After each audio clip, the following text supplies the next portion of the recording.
Kwa nini watu wengi wanaoipigania Afrika kwao inakuwa ni salama kuwa nje ya Afrika kuliko kuwa ndani ya Afrika, na bado wanaipigania, wanaitakia mema Afrika? Kwa nini? Sisi wa Afrika hatuitakii mema Afrika.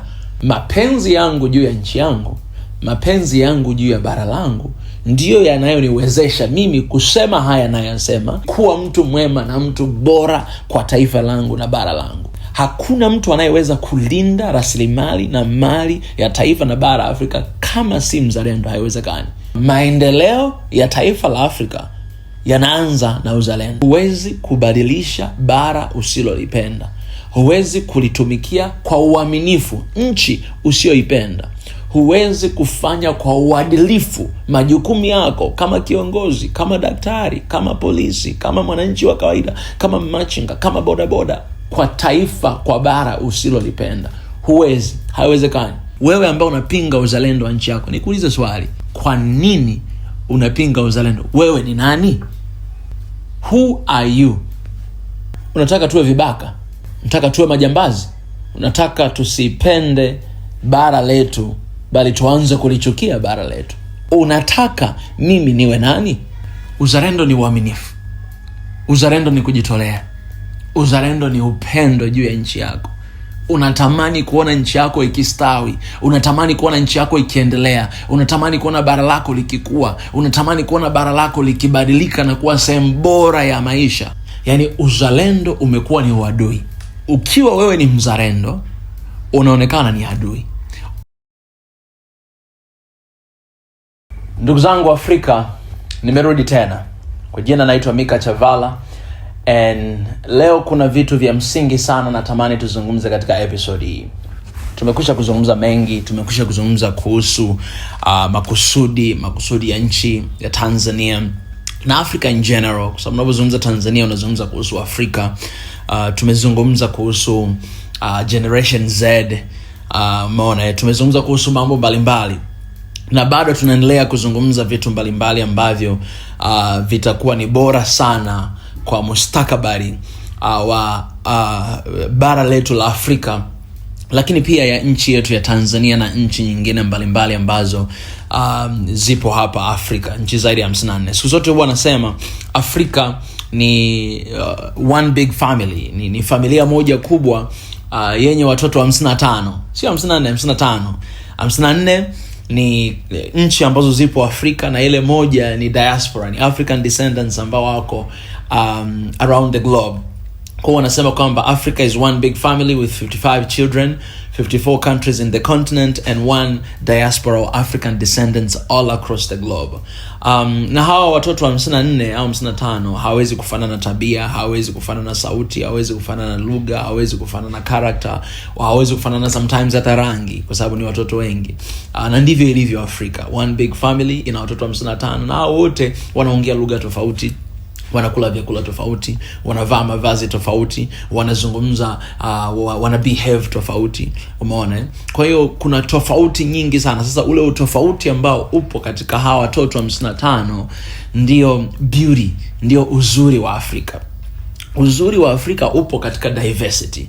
Uzuri wa Afrika upo katika utofauti ambao tunao. Haya, ukija kwenye uzuri wa Tanzania upo katika makabila 121 tulionayo. Hawa watu wana dini tofauti, hawa watu wanaongea lugha tofauti, hawa watu wanavaa mavazi tofauti, hawa watu wana njia tofauti. Umeona? Kwa hiyo uzuri wa Afrika upo katika utofauti. Utofauti ni uzuri. Inategemea na vile ambavyo unautazama. Kama unautazama utofauti kama utofauti, unaweza kuona ubaya. Lakini ukitazama utofauti kama ni uzuri, utaona uzuri. Na hiyo inatusaidia sisi kujifunza from one another, kujifunza kutoka kwa mtu mwingine na mtu mwingine. Ndio maana ni very important kwamba katika nchi au katika bara la Afrika kila mtu akawa na nafasi, kwa sababu huo ndo uzuri. Kila mtu ana mawazo tofauti, kila mtu ana mtazamo tofauti, kila mtu ana maono tofauti. Lakini at the end of the day you need to have collective vision. Inabidi uwe na maono mamoja ambayo ndio yanaiongoza bara, ambayo yanaiongoza nchi. Sasa maono yetu hapa ni kwamba tutakuwa tuna one Africa, ni kwamba tutakuwa tuna one passport, ni kwamba tutakuwa tuna one military army ambayo ita defend, ita protect, italinda mipaka ya Afrika. Maono yetu ni kwamba kuwa na one passport. Kwa nini? Ili kwamba Afrika wasiwe mistreated outside of the continent. Wengi wanapitia shida wakienda huko, wanasema unatokea nchi gani? Unatokea Somalia, ile nchi ya terrorist, unaweza ukakosa hadi visa. Kwa mtazamo unaweza ukabadilisha, kwa sababu inaweza ikawa nchi yangu ina historia ya terrorism lakini watu wake sio kabisa. Leo ukienda Somaliland, wengine wanasema ni party ya Somalia, wengine wanasema ni nchi inayojitegemea. Sasa hiyo ni discussion ya wakati mwingine. Leo ukienda pale utakuta fedha zipo nje, yani watu wana exchange fedha nje on the street. Yani wewe unaweza muda wa kuomba ukifika, hawa watu wanaenda kuomba alafu wanaacha pesa nje. Yani pesa ziko nje, wanaacha wanaenda na hamna mtu anaiba. Ni sema ambayo unaweza ukatembea muda wote na uko safe, uko clean. Leo ukienda Addis Ababa, hii Ethiopia unayoona kwenye news, hii Ethiopia unayoona wa Ethiopia wanakimbia wanaenda huko na huko, unaweza ukadhania kwamba kuna vita inaendelea sana. Leo ukienda Addis Ababa ni kama nchi ya Dubai. Hakuna city Afrika ni nzuri kama Addis Ababa. Nakwambia, mimi nimeenda zaidi ya mara 10 na nimeona. Ila image unayoiona ni kitu kingine tofauti kabisa. Si unanielewa ninachosema? Kwa hiyo hii diversity, tofauti ambao Afrika unao, ambao nchi zetu zinazo, hichi ndio chanzo cha mafanikio ya Afrika, kwa sababu hakuna bara jingine yenye diversity kama hii. Afrika ina lugha zaidi ya 3000. Zaidi ya lugha 3000, imagine. Bara gani lina lugha nyingi kiasi hicho? Bara gani lina watu wa tofauti kiasi hicho? Makabila ya tofauti kiasi hicho? Bara gani? Sasa lazima tu embrace maoni tofauti. Lazima tushikamane na tukubali utofauti wetu na to celebrate rather than muting ourselves. Tunaamini katika Swahili Nation kwamba sisi tunaamini we are the voice to the muteless. Hatuamini kwamba sisi ni voice to the voiceless, kwa sababu naamini kila mtu ana voice. Lakini wapo wenye voice ambao wako muted, kwamba hawawezi kuzungumza. Ndio wanasema we are voice to the muteless. Kwa hiyo kama hawezi kuzungumza, amini kwamba Swahili Nation, One Africa, tutazungumza kwa ajili yako. Sababu tuko hapa kwa lengo hilo la kubadilisha mtazamo na fikra za Waafrika. Tuanze kutambua kile kitu Mungu ametuwekea na lile kusudi ambalo sisi kama bara, sisi kama nchi, sisi kama mtu mmoja mmoja tunayo, ili kwamba Afrika isiwe the same. Vizazi vyetu vijavyo viishi kwenye Afrika iliyo bora na nzuri kuliko hii tunayoishi nayo sasa hivi. Na inawezekana na inaanza kutokea hapa, this time right now. Leo nataka nizungumze kitu ambacho ni very very common, lakini kimebadilishwa na kugeuzwa kuona kama ni makosa. Na hii inaniumiza sana kwamba Afrika tumefika hatua ambapo mambo ya staha, mambo ya sifa, mambo yenye umuhimu yamegeuzwa na kuonekana ni mambo yasiyo ya maana kabisa. Hichi kinaniumiza sana. Ni kama vile leo ukienda western countries, ukizungumza kuhusu mapenzi ya jinsia moja, hawakuelewi. Vitu ambavyo ni vya ajabu vinaonekana kwamba ni vitu sahihi na vinapiganiwa na vinalindwa kwa gharama yoyote. Watu kama wakina Charlie Kirk wametokea kuuawa kwa sababu ya kuzungumzia vitu hivi na kukemea uovu unaoendelea. Sasa sina shida, mimi sina hasira, wala mimi sina hukumu hao wanayofanya hivyo vitu, kwa sababu najua ni dhambi kama dhambi nyingine. Kama vile wewe unavyoiba, kama vile unavyozini, kama vile unavyofanya nini, najua ni dhambi kama dhambi nyingine. Lakini msaada upo, unaweza kupokea msaada. Na msaada wa kwanza ni Yesu.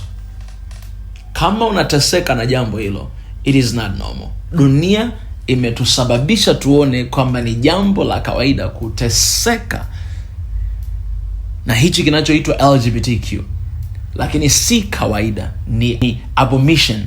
Dunia imebadilisha kuonekana kwamba kitu cha kawaida. Kwa hiyo vitu vilivyo vya kawaida vinaonekana visivyo kawaida, na visivyo kawaida vinaonekana vya kawaida. Sasa ndio dunia tunaishi. lakini si sahihi na si vitu vya kawaida. Unaweza ukapata msaada. Wapo watu wengi ambao wamepata msaada. Wapo watu wengi ambao wamemrudia Mungu na Mungu akawasaidia, kwa sababu wewe hujifahamu sana kuliko Mungu aliyekuumba. Dunia inasema kwamba hivi ndivyo ulivyo, hivi ndivyo ulivyozaliwa. Hakuna kitu kama hicho. Hamna kitu kama hicho. Biologically hamna kitu kama hicho. Hakuna kitu kama hicho. Sasa spiritually nikienda ndio kabisa. Kwa siko hapa kwa ajili ya kukusema au kuhukumu, niko hapa kwa sababu nakupenda na nakwambia ukweli kwamba dunia inageuza vitu visivyo vya kawaida vionekane vikuwa vitu vya kawaida. Vita sasa hivi kila mahali ni vitu vya kawaida. Watu kuuawa ni vitu vya kawaida. Magonjwa yanaripuka tu leo kesho, watu wanakufa, vitu vya kawaida. Watu kukaa ndani, lockdown kwa mwaka ni kitu cha kawaida. This is not normal. It is not normal. Kwa sasa hivi vitu vile vya kawaida vimekuwa vitu visivyo vya kawaida, na vitu visivyo vya kawaida vinafanywa kuwa vitu vya kawaida. Kwa hiyo lazima Afrika tusimame. Tusikurupuke na kushabikia kila kitu kinachoendelea. Haya mambo mimi nimeyazungumza sana kwenye channel yetu, main channel ya Swahili Nation. Nenda utaona. Zungumza sana, very bold, very open. Na sasa hivi tu ndio wakati unazungumza kwa Kiswahili, lakini ni vitu vya kawaida sana. Sasa sio utamaduni wetu, sio vitu ambavyo tunaviamini, sio priorities zetu, sio vitu ambavyo tunatembea navyo. We have a lot of things to deal with in Africa, na hivi sio vitu vya kudeal navyo wakati huu. Sio vitu kabisa. Ila kama una shida, Mungu ana uwezo wa kukusaidia. Mungu aliyenisaidia mimi, Mungu aliyenitoa mimi gerezani, anaweza kukusaidia wewe pia. I have that confidence. I have that confidence. I have that confidence. Wako wengi, sina haja ya kuwataja, wako wengi wamesaidiwa. Wako wengi Mungu amewasaidia, Mungu amewafungua. Hiyo ni shida tu kama shida inayowapata wengine. Sio jambo kubwa kiasi hicho. Mungu anaweza kukuponya, Mungu anaweza kukusaidia. Wewe mpe maisha yako Yesu na hata kusaidia, atakuponya. Haya, twende kwenye topic ya leo. Guys, Asa nampenda Yesu, kwa hiyo siwezi kujizuia. Yaani nitazungumza tu na nitaonyesha siri ya haya mambo yote yanayoendelea. Alright, leo natamani kuzungumza kuhusu kitu kinaitwa patriotism. Nazungumza kuhusu uzalendo. Sasa uzalendo ni nini? Ngoja ni define kwanza. Ilibidi niandike kabisa ili tuweze kwenda sawa. Sasa uzalendo ni kitu ambacho leo Afrika kinaonekana ni uadui. Yaani uzalendo umekuwa ni uadui. Yaani ukiwa wewe ni mzalendo unaonekana ni adui. Ukiwa wewe leo ni mzalendo wa nchi yako unapigwa vita. Ukiwa wewe leo mzalendo wa hili bara la Afrika, watu hawakuelewi. Sasa uzalendo ni nini? Patriotism, nitazungumza Kiingereza au nitazungumza kwa Kiswahili, is the love, devotion and loyalty that a person feels towards their country. It involves a sense of pride in one's nation, a commitment to its values and well-being, and a willingness to support and to defend it when necessary. In simple terms, patriotism means caring deeply about your country and wanting to see it thrive while also respecting others who share the land with you. That is so powerful. I will translate. Ibi niandike kabla. Uzalendo ni upendo, kujitolea na uaminifu ambao mtu anao kwa nchi yake. Upendo, kujitolea, uaminifu ambao mtu anao kwa nchi yake. Unahusisha hisia za kujivunia taifa lako, kujitoa kwa maadili na ustawi wake, pamoja na utayari wa kuliunga mkono na kulilinda taifa lako pale unapohitajika. Kwa maneno rahisi sana, uzalendo maana yake ni kujali kwa dhati kuhusu nchi yako na kutamani kuona ikistawi. Kujali kwa dhati kuhusu nchi yako na kutamani kuona ikistawi. Wakati huo ukiwaheshimu wale wengine mnaoshirikiana nao nchini mwako. Sasa kwa urahisi sana nitapenda kudeal na hiyo. Huo ndio uzalendo, guys. Uzalendo ni uaminifu. Uzalendo ni kujitolea. Uzalendo ni upendo juu ya nchi yako. Unatamani kuona nchi yako ikistawi. Unatamani kuona nchi yako ikiendelea. Unatamani kuona bara lako likikua. Unatamani kuona bara lako likibadilika na kuwa sehemu bora ya maisha. Huku ukiwazingatia pia hawa disregard wale wanaoishi katika nchi yako au bara lako. Sasa nilishawahi kufanya video wakati mmoja nikasema Mko wapi wazalendo wa nchi? Mko wapi wazalendo wa taifa hili? Mko wapi wazalendo wa bara hii? Sasa nchi inakuhitaji. Sasa Afrika inakuhitaji. We need to see wazalendo. Sasa uzalendo ni kitu ambacho kinapigwa vita sana. Na leo nitazungumza kwa namna ya pekee sana. Yaani hii ndio maana ya uzalendo. Na huu ndio uzalendo. Sasa toka lini uzalendo umegeuka kuwa ni uadui? Toka lini wazalendo wamegeuka na kuwa ni maadui katika bara la Afrika? Kwa nini kama wewe ni mtu unayeipenda nchi yako unaonekana ni adui? Kwa nini kama wewe ni mtu unayetakia mema nchi yako unaonekana haufai? Kwa nini kama wewe ni kijana unayetamani kuona mabadiliko Afrika unapigwa vita? Kwa nini? Mambo ya star, mambo mema, mambo mazuri sasa yanaonekana kuwa mambo yasiyofaa. Sasa kama unapigwa vita kuwa mzalendo wa bara lako la Afrika na uafrika wako, je, unataka mimi niwe nani? Unataka vijana wa Afrika wawe nani? More than 70% of this continent are youth. Zaidi ya 70% ni vijana ambao wako chini ya miaka 35 kwenda chini. Kama hautaki wao wazalendo katika bara hili walipiganie bara hili, wapiganie mustakabali ya uchumi, maendeleo na kujiamini kwa taifa hili, unataka wawe nani? Kama utaki vijana waipende nchi yao, kama utaki wa Afrika wasimamie Afrika yao, waisemee vizuri Afrika, wakemee maovu, unataka wawe ni watu wa namna gani? Kama hautaki hawa wa Afrika ambao wengi wao ni vijana wasimamie, wapiganie haki zao na haki ya taifa hili, unataka wao wakina nani? Unataka tuwe vibaka? Unataka tuwe majambazi? Unataka tusipende bara letu bali tuanze kulichukia bara letu? Kwa sababu mimi naamini kwamba maendeleo ya taifa la Afrika yanaanza na uzalendo. This is the basic need. Yani ni kama mtu anayehitaji chakula. Huwezi kubadilisha bara usilolipenda. Huwezi kulitumikia kwa uaminifu nchi usioipenda. Huwezi kufanya kwa uadilifu majukumu yako kama kiongozi, kama daktari, kama polisi, kama mwananchi wa kawaida, kama machinga, kama bodaboda kwa taifa, kwa bara usilolipenda. Huwezi, haiwezekani. Kwa sababu sio, nasema hivi, Afrika ni big picture. Kwa nini nataka Afrika iungane? Kwa sababu naamini katika big picture. Tanzania, ukija sasa kwenye country, Tanzania ni big picture. Naamini katika big picture. Naamini kwamba kabla mimi sijafanya ninachokifanya na kutumika katika wito wangu, naamini kwamba mimi ni Mtanzania. Nimeitwa kwa ajili ya Tanzania. Baada ya hapo nitaenda all the way mpaka kwenye mimi kama individual. Sasa mapenzi yangu juu ya nchi yangu, mapenzi yangu juu ya bara langu ndiyo yanayoniwezesha mimi kusema haya nayasema, ndiyo yanayoniwezesha mimi kufanya hichi ninachokifanya, ndiyo yanayoniwezesha mimi kuwa mtu mwema na mtu bora kwa taifa langu na bara langu. Hakuna mtu anayeweza kuwa bora kwa taifa na bara kama sio mzalendo. Haiwezekani. Hakuna mtu anayeweza kulinda rasilimali na mali ya taifa na bara Afrika kama si mzalendo. Haiwezekani. Leo mimi nikikupa simu yangu, unaweza ukaivunja. Ukivunja nitajua kwamba wewe sio mzalendo. Nikiwa namaanisha, nakupa tu mfano mleni, nikiwa namaanisha kwamba umechukua simu kama simu ya Mika, ila sio kama simu yako. Hauna ile sense of ownership. Yani mimi leo kama nina kampuni na kuna simu ya ofisi au kuna gari la ofisi, alafu yule dereva ameharibu, amegongesha, amenini, mimi ninachojua huyu mtu hana mapenzi ya dhati na kampuni hii. Kwa hiyo inaweza kuwa ni sababu ya mimi kumfukuza huyo mtu kazini.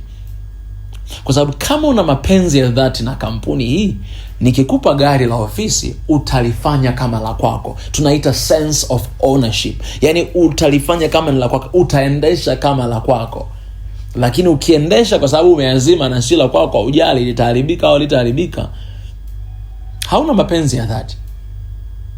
Kwa sababu gari lako liko zima, ila kwa nini gari la ofisi linaharibika? Hauna mapenzi ya dhati na ofisi. Kwa mimi hiyo ni sign moja wapo nitakufukuza kazi. Sitaki kufanya kazi na wewe.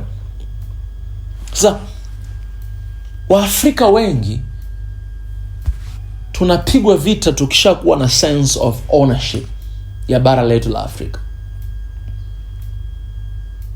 Mimi nikwambie leo, toka nimeanza hizi mission miaka 6, nimepokea vitisho vingi sana kutoka Afrika. Nazungumzia Afrika guys, sizungumzii just Tanzania, sizungumzii hapa, nazungumzia Afrika. Nimepokea emails nyingi za vitisho, nimepokea messages nyingi za vitisho. Afrika guys, nazungumzia miaka 6 toka nimeanza. Kwa hii sio tatizo tunazungumzia kuhusu nchi yangu ya Tanzania. No, that's not what I'm saying. Nazungumza kuhusu Afrika, nchi 54 za Afrika. Sasa vitisho vingi nilivyopokea ni Afrika, sio nje. Ni Afrika. Na ndio maana wapigania hili bara la Afrika wengi wanakimbilia nje. Kwa nini? Yaani kwa nini wewe uwe unaipigania Afrika alafu unakimbilia nje kutafuta msaada? Sasa nikuulize swali. Wengi tunaamini kwamba hao ndio ambao wanatusababisha sisi tuiharibu Afrika. Nimezungumza kuhusu 3 enemies of Africa, maadui 3 wa Afrika. Wa kwanza nimesema ni mindset. Sasa wengi mindset yetu sisi tukiona wazungu nasema hawa ni watu ambao wanaitakia mabaya Afrika. Sisemi wanaitakia mema, ndivyo tunavyosema. Lakini jiulize swali, kwa nini watu wengi wanaoipigania Afrika wanaishi kukimbilia nchi za nje na wakai Afrika? Kwa nini kwao inakuwa ni salama kuwa nje ya Afrika kuliko kuwa ndani ya Afrika, na bado wanaipigania, wanaitakia mema Afrika? Kwa nini? Nikuulize swali. Ni mindset. Kwa nini mimi leo napokea messages nyingi kwamba bwana, ni bora uende nje ya Afrika kuipigania Afrika? Kwa nini? Kwa nini tuna hiyo mindset? Kwa nini ukishakuwa mzalendo, leo ni maswali tu, kwa nini unakuwa ni adui wa Afrika? Sasa najiuliza swali, je, sisi wa Afrika hatuitakii mema Afrika? Au kuna watu wachache Afrika ambao wameshika Afrika yote kwenye viganja vyao na hawataki mtu yeyote afahamu, ajue, aelimike, ainuke? Hivyo basi sisi tunakuwa ni threat kwao.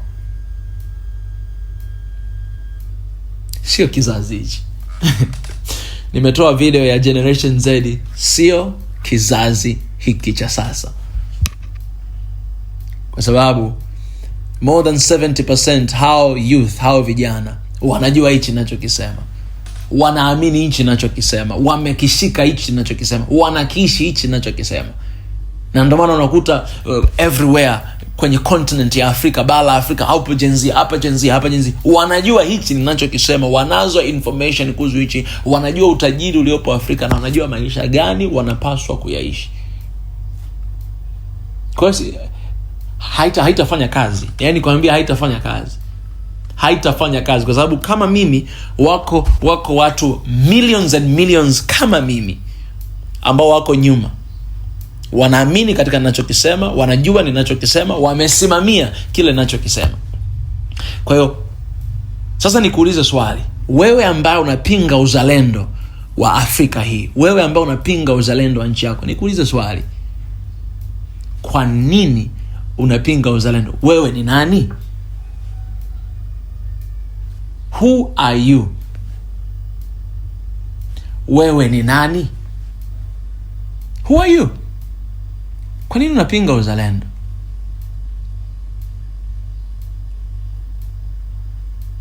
Kwa nini hutaki taifa? Kwa nini hutaki bara la Afrika liinuke?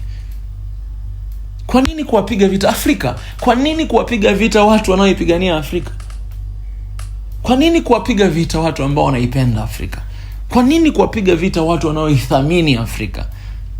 Sisi sio maadui wa Afrika. Sisi ni marafiki wa Afrika. Tunaitakia mema Afrika. The matter of fact, unatakiwa kutusikiliza sisi. Sababu sisi ndio tuko huku chini, tunaona vinavyoendelea na tunakupa suggestion. Kwa nini kutupiga vita? Kwa baya gani? Kwa uhalifu gani? Leo majambazi, watekaji, watu wa madawa, watu wa nini ndio marafiki wa Afrika, ila watu wazalendo ndio wanaopigwa vita. Tunataka nini sasa? Tunataka nini Afrika? Unataka nini wewe Mwafrika? Afrika lazima iinuke. Afrika lazima tukubali new trend. Na new trend ni uzalendo. New trend ni kuipenda nchi yako. New trend ni kuijali nchi yako. New trend ni kujitoa kwa ajili ya nchi yako. New trend ni kuiombea nchi yako. New trend ni kuiletea maendeleo nchi yako. New trend ni kuitumikia kwa uaminifu nchi yako. New trend ni kupinga rushwa. New trend ni kupinga ujambazi. New trend ni kusimamia uzuri, haki na staa ya bara letu la Afrika. That is the new trend. Na hayo ni mapenzi juu ya taifa. Sasa takuuliza swali, hayo yote niliyosema, kuna baya gani mimi nimelisema hapa? Na kwa nini mimi niwe ni adui wa haya naye yasema? Sasa let this be a wake up call. Kama wewe ni mfanyakazi wa serikali, kama wewe ni kiongozi, kama wewe ni mfanyakazi wa private sectors, kama wewe ni mjasiriamali, wote tuinuke na tujizalishe ndani ya mioyo yetu ile roho ya uzalendo. Inuke ndani ya maisha yetu na tuanze kuipenda Afrika, tuanze kuithamini Afrika, tujitolee kwa ajili ya Afrika, tuwe waaminifu katika nafasi tulizozipata. Nafasi uliopewa ni lazima uisimamie kwa uaminifu, kwa sababu si kwamba wewe ni bora kuliko wengine wote. Naongea na viongozi sasa. Nafasi ulioipewa isimamie kwa uaminifu, kwa sababu si kwamba wewe ni bora kuliko wengine wote, watu milioni 60 na kitu, watu bilioni 1.5. Si kwamba wewe ni bora, wako watu bora zaidi kuliko wewe, lakini umepewa hiyo nafasi ili usimamie kwa uaminifu na utumie uzalendo wako kwa ajili ya kubadilisha maisha ya watu wengi. Uongozi ni mzigo. Uongozi ni utumwa. Una watu billion 1.5 millions of people wako nyuma yako.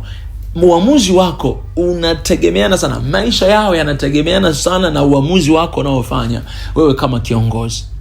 Kiongozi wa familia, kiongozi wa kampuni, kiongozi si mbunge, si waziri, si rais, si mtu yeyote yule katika nchi, katika hili bara la Afrika, inategemeana na hao.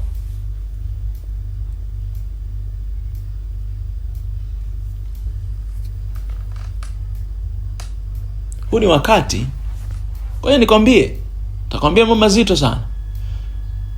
Huu ni wakati wa kuwa mwaminifu sana kwa ajili ya nchi yako. Huu ni wakati wa kuwa mwangalifu sana kwa ajili ya bara la Afrika. Unajua kwa nini? Kwa sababu sasa Mungu amesimama mwenyewe. Yaani Mungu yeye, Mungu Baba, Mwana, Roho Mtakatifu kasimama mwenyewe kutetea bara la Afrika. Kasimama mwenyewe kutetea nchi zetu, kwa sababu mateso ya mwenye haki ni mengi sana, lakini Bwana humuokoa na hayo yote. That's what the word says. That's what the Bible says. Mateso ya mwenye haki ni mengi sana, lakini Mungu humuokoa na hayo yote. Sasa huu ni wakati ambao Mungu mwenyewe amesimama. Yaani sio Mika. Unajua, wewe mwenyewe unajua huyu sio Mika Chavala. Wewe unajua, yaani wewe unaangalia, unaisikiza, unafahamu huyu sio Mika Chavala. Unasikia ya maneno na unasikia ganzi inaingia ndani ya mwili wako. Unaona goosebumps zinatembea kwenye vidole vyako, kwenye mwili wako. Unajua kwa nini? That is the spirit of the living God. Huyo ni roho wa Mungu anazungumza na wewe. Huyu sio Mika. Yaani sina haja ya kujisifu. Mimi mwenyewe najua sio Mika. Najua huyu sio Mika. Najua huyu ni roho wa Mungu. Mungu mwenyewe amesimama. Mungu anawatumia watu walio tayari kutumika. Niko hapa, niko tayari nitumie kwa ajili ya taifa langu, nitumie kwa ajili ya bara langu, nitumie kwa ajili ya dunia hii, kwa utukufu wa jina lako. Na sasa sikia sauti ya Mungu. Ni wakati, kwa nafasi ulionayo, kuwa mwaminifu, kuwa makini sana, kwa sababu uongozi ni utumwa. Ushakubali kuwa kiongozi. Wale wote waliopata ridhaa na kuchaguliwa kuwa viongozi. Ni utumwa. Uwe tayari kutumika kwa ajili ya watu, sio kutoa oda, kutumika. Na kutumika ni hivyo nafanya, unawauliza watu, nikusaidieje, nifanyeje, kipi niboreshe, nifanyeje ili maisha yako. Hiyo ndio concern ya siku zote. Hiyo ndio yani, ninawezaje, concern yako lazima iwe ninawezaje kuserve better. How can I serve better? Ninawezaje kutumika vizuri? Sio how can I make more money? How can I invest more? No. Ninawezaje kutumika? Hiyo ndio kazi ya kiongozi. Unatumika katika kila eneo. Wewe ni mtumishi, na hauwezi ukaitumikia nchi yako, hauwezi ukatumikia bara lako kama hauna uzalendo, kama hauna upendo, kama hauna kujitolea na uaminifu juu ya bara lako, juu ya nchi yako, kama haujivunii taifa lako, kama haujitoi kwa maadili na ustawi wako na kama haupo tayari kuliunga mkono na kulilinda for anything, with anything, kulinda bara lako na taifa lako. Uzalendo maana yake ni kujali kwa dhati kuhusu nchi yako na kutamani kuona ikistawi. Unatamani kuona inastawi. Wako wapi hawa wazalendo katika bara la Afrika? Wako wapi leo? Wako wapi watu wanaotamani kuona ustawi wa Afrika? Wako wapi? Wako wapi? Sasa hii ni call yangu kwa kila anayetazama video hii, kwa kila Mtanzania, kila Mwafrika. Leo fanya uamuzi wa kuwa mzalendo. Unajua, unaofanya uamuzi huo haufanyi kwa mwanadamu, unafanya kwa Mungu. Mungu ndiye aliyekuumba wewe. Mungu ndiye aliyekupa wewe Tanzania. Na nimekuja kuzungumza kusudi la Tanzania hapa duniani, kusudi la Afrika hapa duniani. Ukishalifahamu hilo, utajua kwamba unaitwa kuwa mzalendo. Yani wewe unapokuwa ni mzalendo, unaheshimu kile kitu Mungu anakiheshimu. Tanzania Mungu anaipenda. Kama Mungu anapenda Tanzania, wewe ni nani usipende Tanzania? Kama Mungu anajali Tanzania, wewe ni nani usijali Tanzania? Kama Mungu anataka Tanzania iendelee, wewe ni nani usitaki Tanzania iendelee? Tunaweza kugeuka.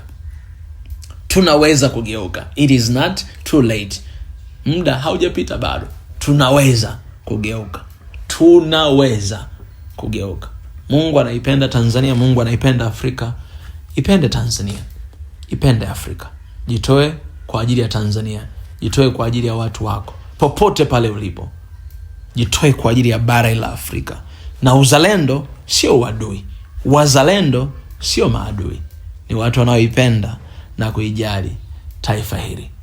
Leave in the comment section, niambie uzalendo ni nini kwako, na kwa nini unadhani uzalendo unaonekana kwamba ni uadui Afrika na sio jambo jema. Niambie kwenye comment section. Nitafurahi sana kusoma comment section zenu. Asante sana. Tutakuona in the next one.